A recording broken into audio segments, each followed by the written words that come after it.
வணக்கம், நான் ரஞ்சன். இன்றைக்கு பன்னீர் கறி கொண்டு வைப்போம். வாங்க எப்படி வைக்கிறேன்ட்டு பார்ப்போம்.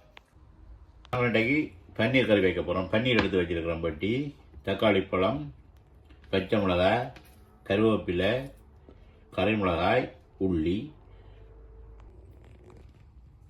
நாங்கள் இப்போ எண்ணெயை விடுறோம். எண்ணெய் விட்டாச்சு. கடுகு போடுறோம். கடுகு போட்டு படிக்கும் வரையும் வெயிட் பண்ணுவோம். நாங்கள் வெட்டி வச்ச கரை மிளகாயும் தக்காளி பழத்தையும் போடுறோம்.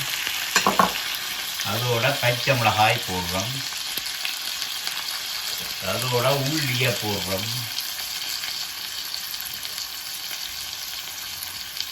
உள்ளியை போட்டு நல்லா நாங்கள் கட்டுவோம்.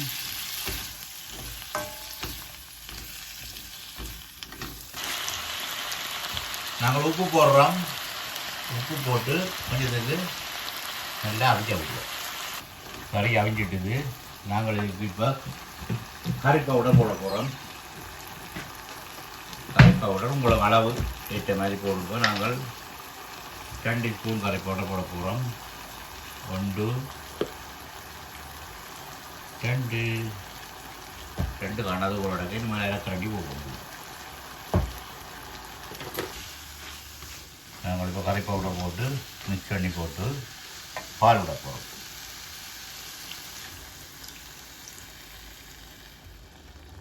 பால் விட்டு அப்படியே மிக்ஸ் பண்ணி கொதிக்க விடுவோம். ஓகே, இப்போ நாங்கள் குழம்பு ரெடி. நாங்கள் இதுக்கெல்லாம் பன்னீர் தான் போட போகிறோம்.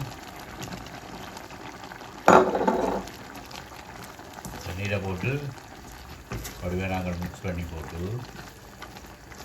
இதுக்குள்ள நாங்கள் என்ன போட போகிறோம்? மிளகுத்தூளும் சீரகத்தூளும் போட போகிறோம். நாங்கள் ஒரு 1/4 ஸ்பூன் மிளகுத்தூள், 1/4 ஸ்பூன் சீரகத்தூள் போட்டு மிக்ஸ் பண்ணுவோம். நாங்கள் ஃபைனலில் கருவேப்பிலை கொஞ்சம் போடுறோம். போட்டு மிக்ஸ் பண்ணி